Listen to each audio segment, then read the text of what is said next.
এই ইফতারে নিমন্ত্রণ করেছি। আপনারা কষ্ট করে আমাদের মাঝে উপস্থিত হয়েছেন এবং মিডিয়ার সদস্যরাও আমাদের মাঝে উপস্থিত হয়েছে। আপনাদের প্রতি কৃতজ্ঞতা, আপনারা কষ্ট করে আমাদের এখানে এসেছেন। আজকে আমরা এই আহত যোদ্ধাদের জন্য এই ইফতারের ব্যবস্থা করেছি। এটার উদ্দেশ্য হচ্ছে সবাইকে মনে করিয়ে দেওয়া যে আমরা সবসময় তাদের পাশে থাকব, তাদের সাথেই থাকব।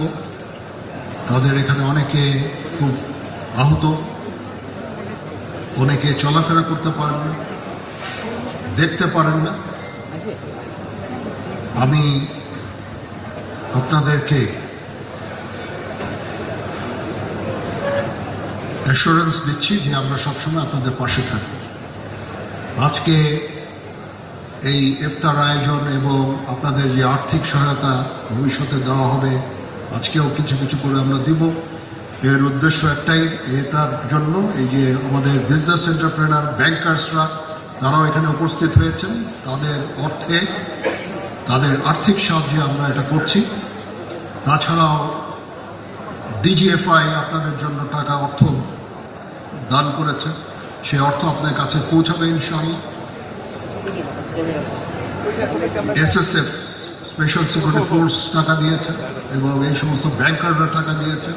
আমরা সেনাবাহিনীর তরফ থেকে টাকা খরচ করছি। আমরা আজ পর্যন্ত 4200-এর উপরে আহতদের চিকিৎসা আমরা দিয়েছি এবং দিয়ে যাচ্ছি।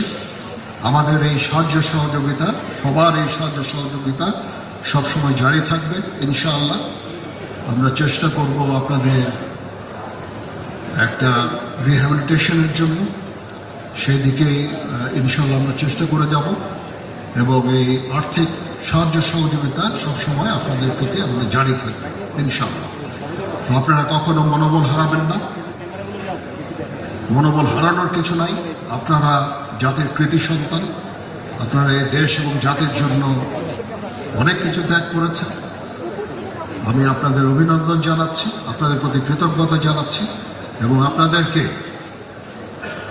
এই অ্যাসুরেন্স দিচ্ছি যে আমরা সবসময় আপনাদের পাশে থাকবো ইনশাআল্লাহ।